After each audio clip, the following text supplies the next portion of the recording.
దేవుణ్ణి స్తుతించాలి, దేవుని నేను ఆరాధించాలి.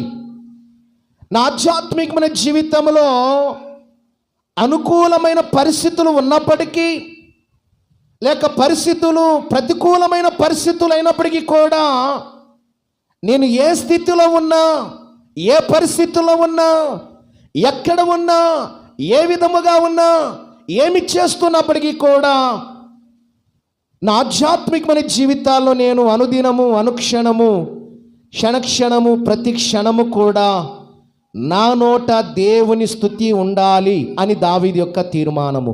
దేవునికే మహిమ కలుగునుగాక. హల్లెలూయా, హల్లెలూయా. ఈ చదవబడినటువంటి కీర్తనలో మనము గమనిస్తే, ఈ 145వ కీర్తన 12వ వాక్యము, తదుపరి 13వ వాక్యము